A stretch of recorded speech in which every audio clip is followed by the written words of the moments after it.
നമ്മൾ അറിയപ്പെടുന്ന ആ ചൈതന്യത്തെ നമുക്ക് 3 രൂപത്തില് നോക്കിക്കാണുവാൻ കഴിയും. 3 രൂപത്തിൽ ശ്രദ്ധിച്ചിട്ടുണ്ടോ? അങ്ങനെ നമ്മൾ അറിയാനും അറിയിക്കാനുമല്ലേ കൂടിയിരിക്കുന്നത്. ഭഗവാനെ 3 രൂപത്തില് നമുക്ക് ദർശിക്കുവാൻ കഴിയും. ഒരു രൂപം പറയാൻ കഴിയുമോ? ഏതെങ്കിലും ഒരു രൂപം നിങ്ങളുടെ മനസ്സിൽ കടന്നു വരുന്ന ഒരു രൂപം? ഗുരുവിന്റെ രൂപം, അറിവ്, പ്രകാശം എന്ന രൂപം. ഗുരു രൂപം, പ്രകാശം, അറിവ്. ഗുരുവിനെ അറിവായിട്ട് നമുക്ക് മനസ്സിലാക്കാൻ കഴിയും. അറിവാണ് അദ്ദേഹം. അറിവ് എന്ന് പറഞ്ഞാൽ ഉണ്മയാണ്, സത്യമാണ്. ഇനി രണ്ടാമത്തെ ഓർത്തെടുക്കാൻ പറ്റുമോ എന്തെങ്കിലും? അദ്ദേഹത്തിന്റെ കവിതകളോ അദ്ദേഹം എഴുതിയ ആത്മജ്ഞാനപരമായിട്ടുള്ള മന്ത്രശകലങ്ങളിൽ നിന്നോ അദ്ദേഹത്തിന്റെ ജീവിതചര്യങ്ങളെ പഠിച്ചതിൽ നിന്നോ നമുക്ക് മനസ്സിലാക്കാൻ കഴിഞ്ഞത് വേറെ ഒരു ഭാവം പറയാമോ?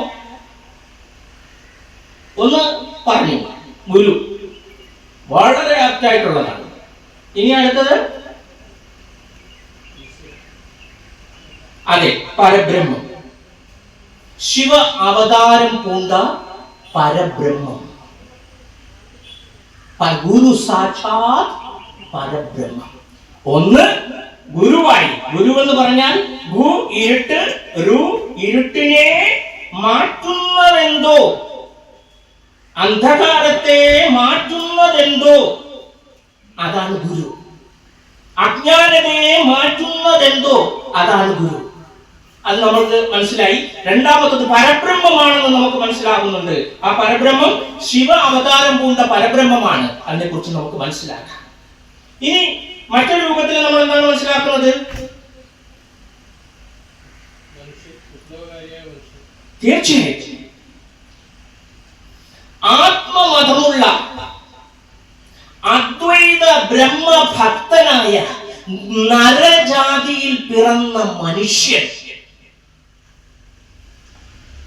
നമ്മൾ ചിലപ്പോഴൊക്കെ നാണു നാണു എന്നൊക്കെ ആളുകൾ വിളിച്ചിരുന്നില്ലേ? പഠിച്ചപ്പോഴും വിളിച്ചിരുന്നു.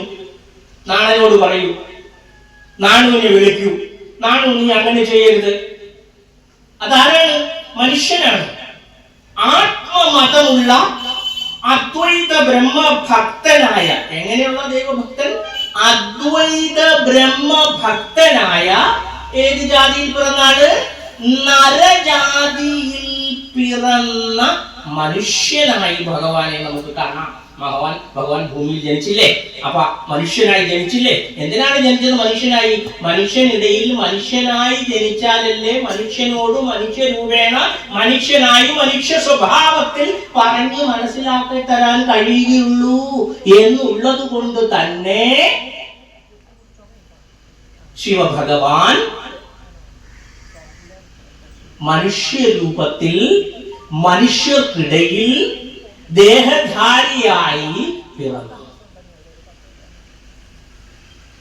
അറിവാണ്, ഗുരുവാണ്, ഉണ്മയാണ്, പരബ്രഹ്മമാണ്. ഈ 3 രീതിയിൽ ആളുകൾ ഭഗവാൻ ശ്രീനാരായണ ഗുരുദേവനെ കാണുന്നുണ്ട്, കണ്ടു മനസ്സിലാക്കുന്നു. ഇവിടെ മനുഷ്യനായ നാരായണനെ കുറിച്ച് നമുക്ക് ചെറിയ അറിവുകൾ നോക്കാം, ചെറുതായിട്ട് മനസ്സിലാക്കാം. ഇവിടെ ക്ലാസ്സുകളൊക്കെ സ്ഥിരം നടക്കുന്നതല്ലേ, അതുകൊണ്ട് വലുതായിട്ട്